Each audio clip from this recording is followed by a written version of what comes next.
자, 오늘 그 종말론 일반적 종말론 네 번째 시간입니다. 자, 우리 지난 시간까지 자, 예수님은 이제 그러니까 예수님이 어떠한 모습으로 우리 가운데 오시는가에 대해서 우리가 살펴봤어요. 그러니까 오늘은 도표를 이렇게 보여드렸죠. 유인물에 보면 도표가 있습니다. 이게 뭐냐, 마지막 때 일어날 일들을 이제 시간 순서대로 이제 기록한 거예요. 그러니까 이 개인의 인생에 종말이 있듯이 이 인류 역사에도 반드시 종말이 있습니다. 그 종말이요, 이제 시간 순서대로 이제 이렇게 일어나게 될 건데요. 그래서 여러분 이제 하나씩 이제 살펴보면서 마지막 때에 어떤 일이 일어날 것인가라는 것을 여러분이 좀 말씀으로 깨달으시고, 자, 그러면 여러분 이제 이 말씀을 알게 되면 이제 우리가 시한부 종말론 이런 것에 이게 우리가 미혹되지 않을 수가 있어요. 그리고 마지막 때에 이 인류 역사에 어떤 일이 일어날 거는가를 여러분이 대충 이제 대략적으로 짐작할 수가 있습니다.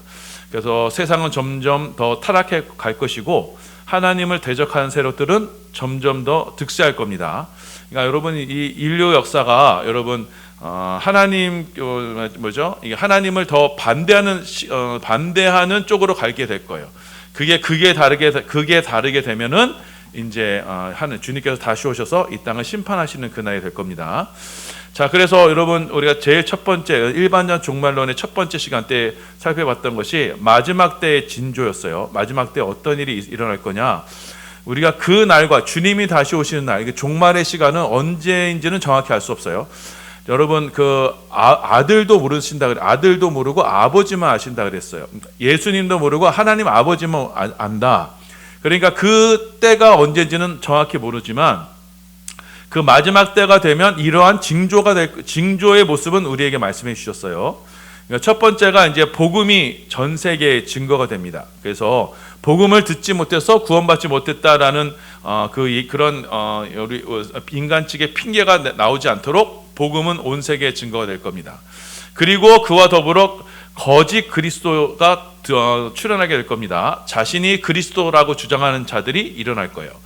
그리고 세 번째로 종교적으로 도덕적으로 배교의 시대가, 그러니까 도덕적으로 타락이 극에 달하게 되고 종교적으로도 배교의 시대가 올 겁니다.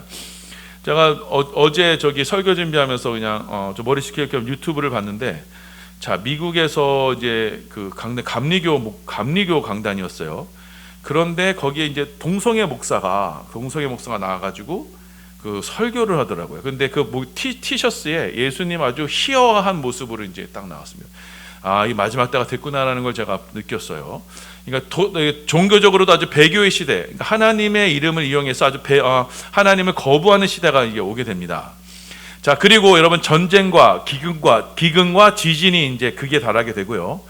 자연 세계에 이제 이상 징후가 생깁니다. 그래서 전에 말씀드렸듯이 유성이 떨어지고, 자, 하늘이 이제 태양과 달이 빛을 잃게 됩니다. 그럼으로써 이제 대대적인 박해의 시대가 이제 돌아오게 됩니다. 이게 마지막 때의 징조입니다. 자, 그때 마지막 때 징조 때 누가 일어나냐? 이 불법한 자들이 일어납니다. 우리 데살로니가후서 2장 1절에서 4절이에요. 우리 함께 봉독합니다. 시작. 형제들아, 우리가 너희에게 구하는 것은 우리 주 예수 그리스도의 강림하심과 우리가 그 앞에 모임에 관하여 영으로나 또는 말로나 또는 우리에게서 받았다 하는 편지로나 주의 날이 이르렀다고 해서 쉽게 마음이 흔들리거나 두려워하거나 하지 말아야 한다는 것이라. 누가 어떻게 하여도 너희가 미혹되지 말라. 먼저 배교하는 일이 있고 저 불법의 사람 곧 멸망의 아들이 나타나기 전에는 그날이 이르지 아니하리니 그는 대적하는 자라. 신이라고 불리는 모든 것과 숭배함을 받는 것에 대항하여 그 위에 자기를 높이고 하나님의 성전에 앉아 자기를 하나님이라고 내세우느니라. 자, 사도 바울이 이게 데살로니가 교인들에게, 왜냐하면 데살로니가 교인들에게서는 이제 주님이 곧 오신다, 그러니까 시한부 종말론 같은 그런 상황이 있었어요. 그래서 이제 사람들이 막 두려워하고 떨었어요. 그러니까 바울이 이제 편지를 쓰면서 왜 두려워하느냐? 주님이 다시 오시는 날에 대해서는, 자, 그러니까 내가 말했다거나 주의 날이 이르렀다거나 재림의 날이 곧 가까웠다거나 이런 걸로 너희가 두려워하지 말아라. 왜냐? 먼저는 배교하는 일이 있고, 아까 마지막 때 종교적 배교의 시대가 있죠. 그 다음에 두 번째, 불법한 사람, 3절에 불법의 사람, 곧 멸망의 아들이 나타날 거다. 이 멸망의 아들은 뭐냐면요, 종교적으로 그리고 이제 정치적으로 하나님을 대적하는 어떤 통일체가 생기게 될 거예요. 이 멸망의 아들을 중심으로 하나님의 질서, 하나님의 통치 질서를 거부하는 세력이 나타나게 될 것이다. 그 불법한 자가 나타나기 전에는 주님이 다시 오시지 않는다라는 거 우리에게 말씀하셨어요. 그래서 불법한 사람, 멸망의 아들이 나타나게 될 겁니다. 자, 그리고 이 멸망의 아들이 나타나게 되는데, 자, 이 멸망의 아들이 여러분 정권을 잡거나 이렇게 종교적으로 이렇게 세력을 갖게 되면 호응하는 사람들이 있기 때문에 그런 거 아니겠어요? 자, 그럼 왜 사람들이 이 멸망의 아들을 따르느냐? 데살로니가후서 2장 9절에서 12절이에요. 함께 봉독합니다. 시작. 악한 자의 나타남은 사탄의 활동을 따라 모든 능력과 표적과 거짓 기적과 불의의 모든 속임으로 멸망하는 자들에게 있으리니 이는 그들이 진리의 사랑을 받지 아니하며 구원함을 받지 못함이라. 이러므로 하나님이 미혹의 역사를 그들에게 보내사 거짓 것을 믿게 하심은 진리를 믿지 않고 불의를 좋아하는 모든 자들로 하여금 심판을 받게 하려 하심이니라. 자, 사람들이 이 불법의 사람이 멸망의 아들을 막 쫓아간대요. 왜냐? 이 불법의 아들 멸망의 아들이 곧 사탄의 활동을 해요. 무슨 활동을 하냐면 능력을 베풀어요. 표적을 나타내요. 기적을 나타내요. 그러니까 모든 각종 신비한 일을 막 나타냅니다. 자, 이 신비한 일을 나타내는데 거기에는 뭐가 없어요? 진리가 없어요. 진리가 없고 거기에는요 미혹의 영만 있습니다. 자, 그 사람들이 그러니까 자신들이 배워왔던 그 믿음의 그 바른 믿음의 길에서부터 떠나게 돼요. 막 신비한 기적이 일어나고 막 표정이 나타나고 막 병 고침하고 막 각종 기적이 나타나니까 사람들이 막 거기 따라가요. 거기에 현혹이 돼서. 자, 그런데 이 모든 것을 하나님이 허락하셨다고 해요. 왜냐하면 11절 보시면, 자, 하나님이 미혹의 역사를 그들에게 보내사 거짓 것을 믿게 하셨다 그래요. 그러니까 그런 기적을 따라 살아가는 사람들을 기적을 보이셔서 진리를 따라 기적을 따라 살아가게 만드셨다는 거예요. 왜냐? 그들이 진리에서 벗어나 거짓 것을 믿게 하심으로써 그들을 심판을 받게 하려 하십니다. 그러니까 마지막 때 여러분 교회에 하나님께서 알곡과 가라지를 구분하실 때 뭘로 구분하시느냐? 이 사탄의 활동, 곧 거짓 기적을 통해서 하나님께서 구분하실 거예요. 그래서 그 진리의 말씀을 받아들이지 않는 자들은 바로 이 눈에 보이는 현상, 눈에 보이는 기적을 따라가게 될 것이고, 그로 말미암아 자신 안에 진리가 없다는 것을 증명하게 되고, 그로써 이제 심판을 받게 하신다라고 이렇게 말씀하세요.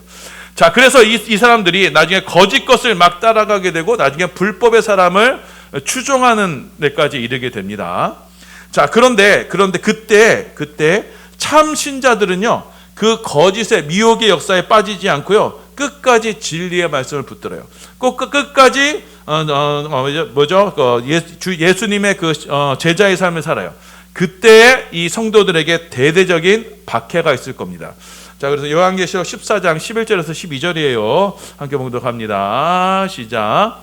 그 고난의 연기가 세세토록 올라가리로다. 짐승과 그의 우상에게 경배하고 그의 이름의 표를 받는 자는 누구든지 밤낮 쉼을 얻지 못하리라 하더라. 성도의 인내가 여기 있나니 그들은 하나님의 계명과 예수에 대한 믿음을 지키는 자니라. 마지막 때 이 불법의 아들, 멸망의 아들이 나타나서 우상을 만들어 놓고 그 우상에 경배하게 만듭니다. 그때 그 사탄의 기적을 통해서 막 눈에 보이는 기적과 표적을 막 나타내요. 그러니까 사람들이 다 거기에 몰려가서 거기에 우상 숭배를 하게 돼요. 하지만 성도들은 그 속에서도 믿음을 지키면서 거기서 그 거짓 세력에 의해서 심한 박해를 받게 돼요.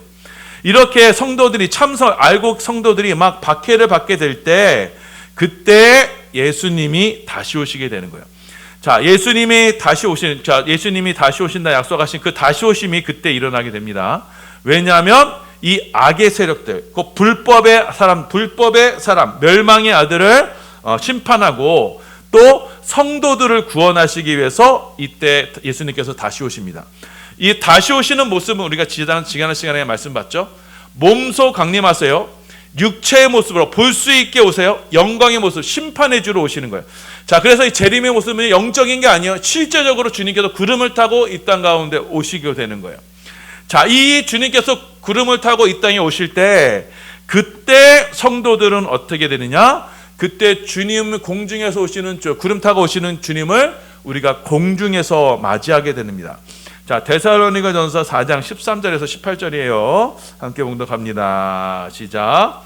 형제들아, 자는 자들에 관하여는 너희가 알지 못함을 우리가 원하지 아니하노니 이는 소망 없는 다른 이와 같이 슬퍼하지 않게 하려 함이라. 우리가 예수께서 죽으셨다가 다시 살아나심을 믿을진대 이와 같이 예수 안에서 자는 자들도 하나님이 그와 함께 데리고 오시리라. 우리가 주의 말씀으로 너희에게 이것을 말하노니 주께서 강림하실 때까지 우리 살아남아 있는 자도 자는 자보다 결코 앞서지 못하리라. 주께서 호령과 천사장의 소리와 하나님의 나팔 소리로 친히 하늘로부터 강림하시리니 그리스도 안에서 죽은 자들이 먼저 일어나고 그 후에 우리 살아남은 자들도 그와 함께 구름 속으로 끌어올려 공중에서 주를 영접하게 하시리니 그리하여 우리가 항상 주와 함께 있으리라. 그러므로 이러한 말로 서로 위로하라. 마지막 때 주님께서 이 세상을 심판하러 오실 때, 악의 세력을 심판하러 오실 때, 공중에 천군 천사들과 함께 주님께서 오실 때 먼저는요, 주님을 누가 영접하느냐? 주 안에서 먼저 죽었던 성도들이 일어나며 부활을 하게 돼요. 그 부활의 성도들이 공중에서 주님을 영접하게 돼요. 그리고 우리 그때까지 살아남은 성도들, 그러니까 대대적인 환난과 박해를 견뎌서 끝까지 믿음을 지켰던 성도들이 또한 공중에서 주를 영접하게 돼요. 이렇게 공중에서 주님이 오시고 예수님 오시고 그의 몸된 교회가 주님을 맞이하러 공중에서 함께 주님을 맞이하게 돼요. 이거를 한자로 휴거라고 합니다. 이 휴거는요, 이게 그 한자어예요. 우리가 들려 올려져서 주님을 만나게 돼요. 그때 그 공중에서 무슨 일이 일어나냐? 바로 어린 양의 혼인잔치가 일어나요. 자, 요한계시록 19장 6절에서 9절이에요. 시작. 또 내가 들으니 허다한 무리의 음성과도 같고 많은 물소리와도 같고 큰 우리의 소리와도 같은 소리로 이르되 할렐루야, 주 우리 하나님 곧 전능하신 이가 통치하시도다. 우리가 즐거워하고 크게 기뻐하며 그에게 영광을 돌리세. 어린 양의 혼인 기약이 이르렀고 그의 아내가 자신을 준비하였으므로 그에게 빛나고 깨끗한 세마포옷을 입도록 허락하셨으니 이 세마포옷은 성도들의 옳은 행실이로다 하더라. 천사가 내게 말하기를 기록하라. 어린 양의 혼인잔치에 청음을 받은 자들은 복이 있도다 하고 또 내게 말하되 이것은 하나님의 참되신 말씀이라 하기로. 자, 어린 양의 혼인잔치. 어린 양은 예수 그리스도죠. 신랑이신 예수님께서 다시 오실 때 신부인 교회가 공중에 끌어올려 주님을 영접하게 되는, 그것이 바로 하늘에서 이루어지게 되는 어린 양의 혼인잔치예요. 그러니까 예수를 믿어 끝까지 믿음을 지킨 자들은 바로 이 어린 양의 혼인잔치에 참여하게 됩니다. 그리고 이것은 참되신 하나님의 말씀이다라고 말씀하고 있어요. 자, 이렇게 교회가 공중에 끌어올려 주님을 맞이하게 될 때 이 땅에서는 어떠한 일이 있게 되느냐? 자, 앞에 도표처럼 하나님의 최후의 심판이 있게 됩니다. 그래서 최후의 7대접, 마지막 7대접이 쏟아지게 되고요. 그럼으로써 이 땅의 음녀 바벨론은, 하나님을 대적하던 음녀 바벨론은 패망하게 되고, 마지막 이 땅에서 악을 조장했던 그런 모든 세력들은 불과 유황불에 떨어지게 됩니다. 그래서 어린 양의 혼인잔치, 교회가 기쁨으로 주님을 맞이하는 그 잔치에 하늘에서 맞이하게 될 때 이 땅에는 이 하나님의 준엄한 심판이 임하게 되는 거예요. 이게 마지막 때에 일어날 일입니다. 자, 그래서 여러분, 주님은요 반드시 다시 오시겠다라고 우리에게 말씀하셨어요. 다시 오시겠다고 약속하시며 승천하셨어요. 자, 그리고 성경의 마지막 구절은 바로 이 주님 어서 오소서라고 하는 소망으로 성경이 끝나게 됩니다. 자, 그래서 여러분, 참 성도들이 이 땅에서의 삶을 사는 방법은요, 자, 분명히 우리는요 다시 오실 주님을 바라보며 사는 거예요. 자, 분명 예수를 믿게 되면 여러분, 우리 삶에는 고난의 연속일 겁니다. 불법의 아들들의 활동으로 말미암아 우리의 삶에는 분명히 고난이 계속적으로 찾아올 거예요. 자, 성도들의 인내가 분명히 여기 있을 겁니다. 주위에서 예수를 믿지 못하도록 하는 많은 환난이 있을 거예요. 하지만 그런 많은 시련과 도전 속에서도, 고난 속에서도 우리가 낙담하거나 좌절하지 않을 수 있는 것은 주님이 다시 오실 것을 믿기 때문이에요. 그리고 그 주님 다시 오실 날이 우리에게 뭐예요? 어린 양의 호린잔치. 그 날이 바로 우리가 날 받아 놓은 신부의 모습이기 때문에 그 날을 고대하며 기다리는 거예요. 자, 그 날에 주님은 악의 세력을 멸하실 것이고 우리를 하나님의 거룩한 신부로, 하늘의 자녀로 우리를 세워주실 거예요.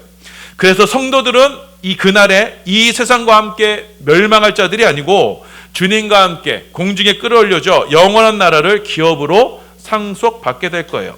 자, 그래서 우리는 이 나라를 고대하면서 이 험한 세상, 이 죄악 세상, 지금도 공중권세 잡은 자에 의해서 왜곡되며 믿음을 왜곡시키는 이 세상을 바른 믿음을 지키며 살아가게 되는 겁니다. 자, 그래서 우리가 교회에서 할 일은요, 뭐예요? 서로가 서로를 이 믿음의 길을 가도록 서로가 격려하며, 자, 이 믿음의 길을 끝까지 완주하도록 서로가 위에서 기도하고 세워주고 협력하는 겁니다. 이것이 우리가 이 땅에서 교회에서 성도들이 해야 하는 일인 거예요. 그래서 말씀을 기억하시고, 자, 우리에게는 이 날이 있어요. 우리는 이 날을 받아놓은 신부입니다. 자, 신부가 여러분 얼마나 설레임으로 그 결혼식 날을 기다려요? 마찬가지입니다. 주님 다시 오신 그날을 소망하시면서 이 땅의 삶이 어떠하든지 간에, 우리에게 어떤 환난과 고난과 역경이 있든지 간에 그 날만을 바라보며 믿음으로 이 땅의 삶을 승리하는 우리 모든 사랑하는 성도들 되시기를 예수님의 이름으로 소원하며 축원합니다. 아멘.